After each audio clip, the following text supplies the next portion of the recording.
Israeli সেনারা দীর্ঘ সময় ধরে সিরিয়ায় অবস্থান করবে বলে জানিয়েছেন প্রধানমন্ত্রী বেনিয়ামিন নেতানিয়াহু। এই প্রথমবারের মতো ইসরায়েলের কোনো ক্ষমতাসীন নেতা সিরিয়ার ভূখণ্ডে প্রবেশ করলেন। মঙ্গলবারও সিরিয়ার তার্তুস এলাকায় আকাশ প্রতিরক্ষা ব্যবস্থা ও অস্ত্রাগার লক্ষ্য করে জোরালো হামলা চালায় ইসরায়েলি বাহিনী। এদিকে আসাদ ক্ষমতাচ্যুত হলেও সিরিয়ার যুদ্ধ শেষ হয়নি বলে মন্তব্য করেছে জাতিসংঘ। সৃষ্টি ঘটকের প্রতিবেদনে বিস্তারিত।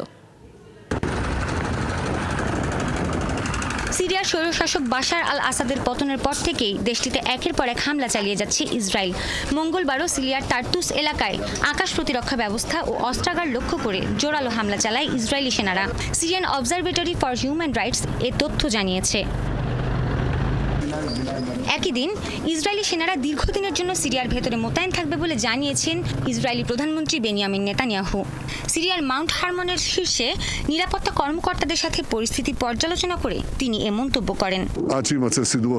৫৩ বছর আগে আমার সেনাদের নিয়ে আমি সাইরেত মাতকলে টহলে ছিলাম। এই জায়গাটির পরিবর্তন হয়নি, তবে ইসরায়েলের নিরাপত্তার গুরুত্ব বুঝে গত কয়েক বছরে এখানে নিরাপত্তা জোরদার করা হয়েছে। আমাদের লক্ষ্য হচ্ছে ইসরায়েলের সর্বাত্মক নিরাপত্তা নিশ্চিত করা। এদিকে সিরিয়ার জাতিসংঘের বিশেষ দূত গিয়ার পেডারসেন সতর্ক করে বলেছেন, বিদ্রোহী যোদ্ধারা বাশার আল আসাদকে ক্ষমতাচ্যুত করলেও সিরিয়ার যুদ্ধ এখনো শেষ হয়নি। আর সিরিয়ার নতুন স্বৈরশাসক আহমেদ হুসাইন আল শারার ওরফে আল জোলানি জানিয়েছেন, জাতিসংঘের নিরাপত্তা পরিষদে জায়গা পেতে চায় দেশটি। বলেন, জাতিসংঘের কিছু প্রস্তাব সংশোধনের প্রয়োজন। অন্যদিকে তুরস্কের প্রেসিডেন্ট রিসেপ তাইপ এরদোয়ান বলেছেন, সিরিয়া এক নতুন যুগে প্রবেশ করেছে। এখন থেকে সিরিয়ার জনগণই তাদের ভবিষ্যৎ নির্ধারণ করবে, বাইরের কোনো শক্তির এতে হস্তক্ষেপের সুযোগ নেই। ওদিকে আবার ২০২৫ সালের প্রথম ৬ মাসে প্রায় ১০ লাখ সিরিয়ান শরণার্থী দেশে ফিরতে পারেন বলে জানিয়েছে জাতিসংঘের শরণার্থী বিষয়ক সংস্থা UNRCH। তবে তাদের জোর করে দেশে ফেরত না পাঠানোর আহ্বানও জানান তিনি। বাশার আল আসাদ ক্ষমতা হারিয়ে মস্কোয় পালানোর পরও দেশটির কেন্দ্রীয় ব্যাংকে প্রায় ২৬ টন স্বর্ণ অক্ষত রয়েছে। তবে বৈদেশিক মুদ্রার রিজার্ভ খুবই সীমিত বলে জানা গেছে। আসাদ সরকার খাদ্য, জ্বালানি ও যুদ্ধে বেহিসাবি খরচ করার কারণে দেশটির ডলারের রিজার্ভ প্রায় শূন্যে নেমে গেছে। সৃষ্টি ঘটক, ৭১।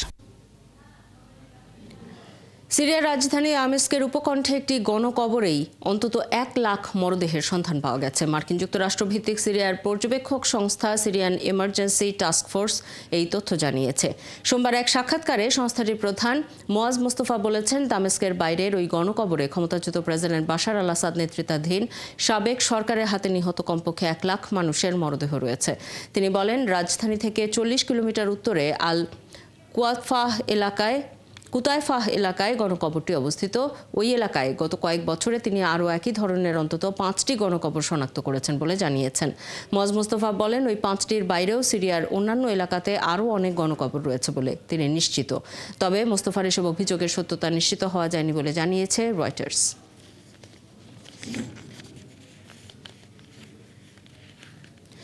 সিরিয়ায় সরকার পতনের ফলে তেহরানের নেতৃত্বাধীন প্রতিরোধ নিশ্চিহ্ন হয়ে গেছে বলে যারা মনে করছেন তারা ভুল করছেন বলে মন্তব্য করেছেন ইরানের সর্বোচ্চ ধর্মীয় নেতা আয়াতুল্লাহ আলী খামেনি। তেহরানে নারীদের এক সমাবেশে খামেনি বলেন, ইসরায়েলিরা গাজায় প্রতিদিন হামলা চালাচ্ছে, মানুষকে শহীদ করছে, কিন্তু তারা এখনও মাথা উঁচু করে দাঁড়িয়ে আছে, এখনও প্রতিরোধ করছে, লেবানন প্রতিরোধ করছে। খামেনি আরও বলেন, ইহুদি শাসকরা মনে করছে তারা সিরিয়ার মাধ্যমে হিজবুল্লাহকে ঘিরে ফেলবে এবং নিশ্চিহ্ন করবে, কিন্তু তাদের সেই স্বপ্ন পূরণ হবে না। হিজবুল্লাহ নয়, ইসরায়েলি নিশ্চিহ্ন হয়ে যাবে। সমাবেশে বক্তৃতা দেওয়ার সময় ইসরায়েলি হামলায় নিহত হিজবুল্লাহ এবং হামাস নেতাদের স্মরণ করেন ইরানের সর্বোচ্চ ধর্মীয় এই নেতা।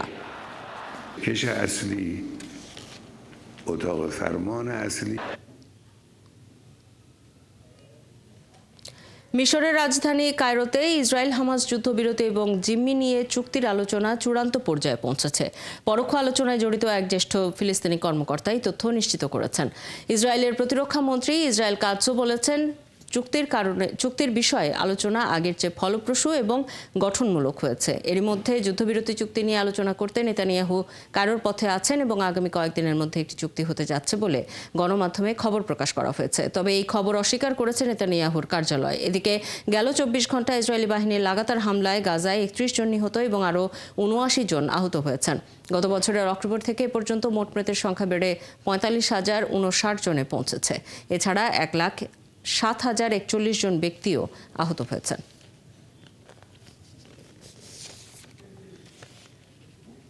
ইসরায়েলের সামরিক বাহিনীকে সাময়িক সহায়তা দেয়া বন্ধ করতে মার্কিন পররাষ্ট্র দপ্তরের বিরুদ্ধে মামলা করেছেন 5 জন ফিলিস্তিনি। গাজা উপত্যকায় চরম মানবাধিকার লঙ্ঘনের অভিযোগও করেন তারা।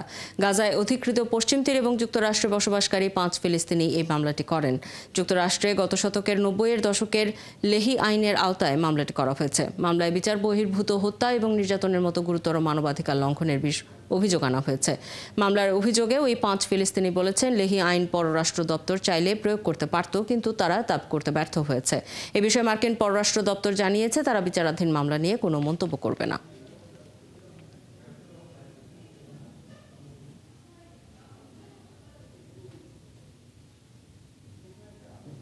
নানা সংকটে জর্জরিত গাজায় নতুন সংকট হয়ে আসছে শীতকাল। এখনও খোলা আকাশের নিচে আছে প্রায় 10 লাখ মানুষ। বাকিদের কোনো ঠাঁই নেই। আসছে শীতের আগে তাদের অন্তত থাকার জায়গা দিতে না পারলে যুদ্ধ ছাড়াই মারা পড়বে তারা। বাকিটা জানাচ্ছেন সৃষ্টি ঘটক।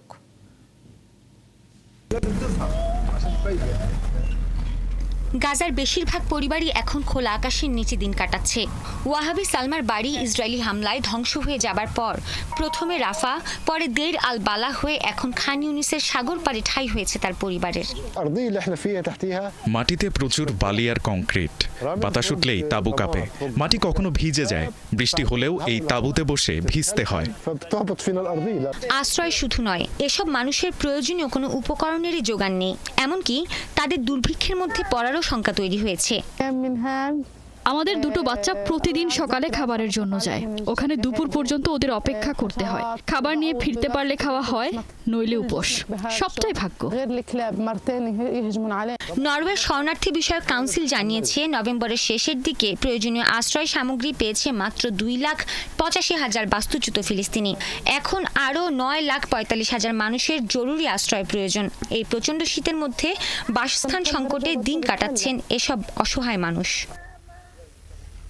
তারা বলছে, এখন পর্যন্ত আশ্রয় সংকট মোকাবেলায় প্রয়োজনীয় সহায়তার মাত্র 1 অংশ পাওয়া গেছে। তাই হাজার হাজার বাস্তুচ্যুত পরিবার প্রয়োজনীয় বাসস্থানের অভাবে প্রচণ্ড শীত এবং বৃষ্টির মধ্যে অসহায়ভাবে দিন কাটাচ্ছে। আর গাজার প্রয়োজনীয় সরঞ্জাম ঢুকতে দিচ্ছে না ইসরায়েলি বাহিনী। ফলে তীব্র শীতে হাজার হাজার মানুষ কষ্ট পাচ্ছে। সৃষ্টি ঘটক, 71। সৌদির মতো অভূতপূর্ব শৈত্যপ্রবাহে জমে যাওয়ার অবস্থায় পৌঁছেছে মধ্যপ্রাচ্যের আরেক দেশ কুয়েতও। সেখানে তাপমাত্রা নেমে গেছে শূন্যের নিচে -3 ডিগ্রি সেলসিয়াসে। মঙ্গলবার কুয়েতের আবহাওয়া দপ্তরের সবশেষ বুলেটিনে জানানো হয়েছে এই তথ্য। বুলেটিনে বলা হয়েছে, গ্রামীণ ও মরু এলাকাগুলোতে ঠান্ডার প্রকোপ বেশি।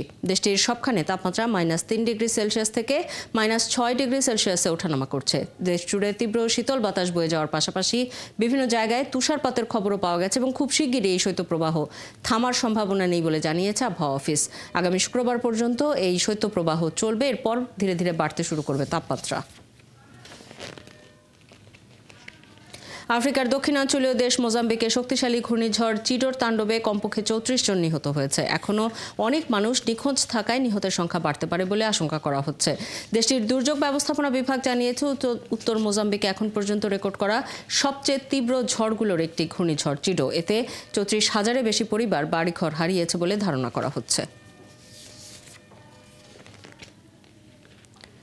দক্ষিণ প্রশান্ত মহাসাগরের দেশ ভানুয়াতুতে 7.4 মাত্রার ভূমিকম্পে এখন পর্যন্ত 14 জনের মরদেহ উদ্ধার করা হয়েছে। এছাড়া কমপক্ষে 200 মানুষ আহত হয়েছে।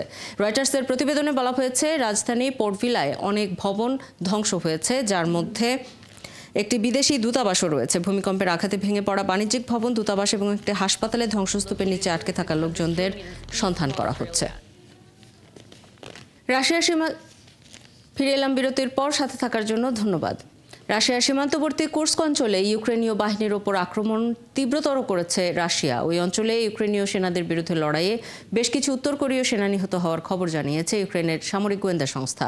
এদিকে ইউক্রেনের জন্য পশ্চিমাদের সামরিক সহায়তার সমন্বয়ের দায়িত্ব নিয়েছে নেটো। অন্যদিকে রাশিয়ার পারমাণবিক সুরক্ষা বাহিনীর প্রধান লেফটেন্যান্ট জেনারেল ইগোর কিরিলভকে হত্যার দায় স্বীকার করেছে ইউক্রেনের এসবিইউ গোয়েন্দা সার্ভিস। মনিরুজ্জামান বাবু রিপোর্ট। তৃতীয় দিনের ইউক্রেনের মতো রাশিয়ার কুরস্ক অঞ্চলে ইউক্রেনীয় বাহিনীর উপর তীব্র হামলা চালিয়েছে রাশিয়া।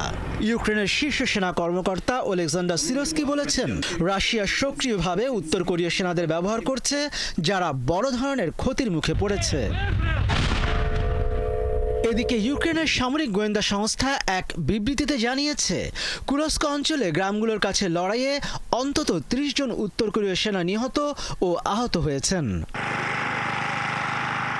এদিকে ইউক্রেনকে দেওয়া সামরিক সহায়তা সমন্বয়ের দায়িত্ব যুক্তরাষ্ট্র থেকে নেটোর হাতে হস্তান্তর করা হয়েছে। সংশ্লিষ্ট একটি সূত্র এ তথ্য জানিয়েছে। সামরিক সহায়তা সমন্বয়ের দায়িত্ব পাওয়ায় এখন নেটো ইউক্রেন যুদ্ধে আরও বেশি প্রত্যক্ষ ভূমিকা রাখতে পারবে বলে ধারণা করা হচ্ছে।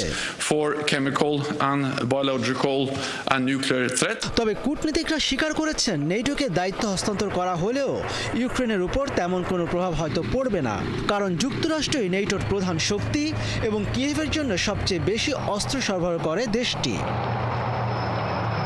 এদিকে রাশিয়ার পারমাণবিক সুরক্ষা বাহিনীর প্রধান লেফটেন্যান্ট জেনারেল ইগর কিরিলোভকে হত্যার দায় স্বীকার করেছে ইউক্রেনের গোয়েন্দা সার্ভিস। গত মঙ্গলবার সকালে তাকে স্কুটারে বোমা বিস্ফোরণ ঘটিয়ে হত্যা করা হয় বলে জানিয়েছে সংস্থাটি। এরই মধ্যে রাশিয়ার একজন নিরাপত্তা কর্মকর্তা রাষ্ট্রীয় বার্তা সংস্থা RI-কে বলেছেন, তারা এখন কিরিলোভের হত্যার প্রতিশোধ নেওয়ার অপেক্ষায় আছেন। অন্যদিকে ইউক্রেন বলেছে, রাশিয়া তাদের উপর যুদ্ধ চাপিয়ে দিয়ে তাদের জন্য অস্তিত্বের হুমকি তৈরি করেছে, ফলে এই ধরনের হামলা তাদের পক্ষ থেকে বৈধ। মনিরুজ্জামান বাবু, ৭১। দখল হারানোর প্রায় ৩০ বছর পর সামরিক বাহিনীর কাছ থেকে নিজেদের সদর দপ্তরের দখল পুনরুদ্ধারের দাবি করেছে মিয়ানমারের একটি জাতিগত বিদ্রোহী গোষ্ঠী। বার্তা সংস্থা AFP-র এক প্রতিবেদনে জানানো হয়েছে, জোরপূর্বক সদর দপ্তর থেকে বের করে দেওয়া মিয়ানমারের জাতিগত বিদ্রোহী গোষ্ঠী কারেন্ট ন্যাশনাল আর্মি KNU ৩০ বছর পর তাদের প্রধান কার্যালয়ের দখল পুনরুদ্ধার করেছে।